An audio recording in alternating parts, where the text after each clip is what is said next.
ગુજરાતમાં જાણે કે કાયદાનું શાસન મરી પરવાર્યું હોય.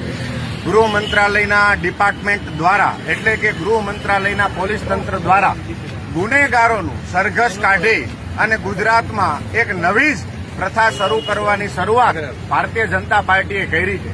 ગુનેગારોનું સરઘસ કાઢવું અને ગુનેગારોના સરઘસની સાથે સાથે નિર્દોષ દીકરી, એક એવી નિર્દોષ દીકરી કે જે પોતે ઓફિસમાં કામ કરતી હતી, એનો કોઈ વાંક નહોતો, એનો સરઘસ કાઢી અને ભારતીય જનતા પાર્ટીએ આ અહિંસામય ગાંધીના ગુજરાતમાં જે પ્રથાની શરૂઆત કરી છે, આમ આદમી પાર્ટી એનો સખત વિરોધ કરે છે. સરદાર અને ગાંધીના ગુજરાતમાં આ પ્રથા, આ પ્રક્રિયા ક્યારેય પણ ચલાવી લેવાશે નહીં.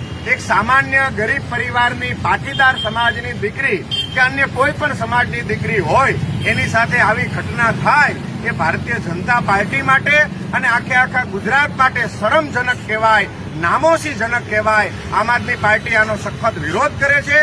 તમને જો સરઘસ કાઢવાનો જ શોખ હોય તો ગૃહમંત્રી શ્રી હર્ષભાઈ સંઘવીને આમ આદમી પાર્ટીએ સંદેશો આપે છે કે તમને જો સરઘસ કાઢવાનો શોખ હોય તો તમારે ભૂપેન્દ્રસિંહ ઝાલા જેવા ગુનેગારનું સરઘસ કાઢવું જોઈએ, નહીં કે સામાન્ય પરિવારની સામાન્ય દીકરીનું. આમ આદમી પાર્ટી આનો વિરોધ કરે છે અને વિરોધના પ્રતિકાત્મક સ્વરૂપે મિની બજાર ખાતે એક યાત્રા કાઢી અને સરદાર સાહેબને વંદન કરવા માટે આમ આદમી પાર્ટીની ટીમ નીકળી છે અને સરદાર સાહેબના ચરણોમાં પ્રાર્થના કરવા માટે નીકળી છે કે ગાંધીના ગુજરાતના, સરદારના ગુજરાતમાં આ સરઘસવાળી પ્રથા કરી અને ગુજરાતને શરમજનક સ્થિતિમાં મૂકવાનું કામ ભારતીય જનતા પાર્ટીએ જે કર્યું છે સદંતર બંધ કરવામાં આવે.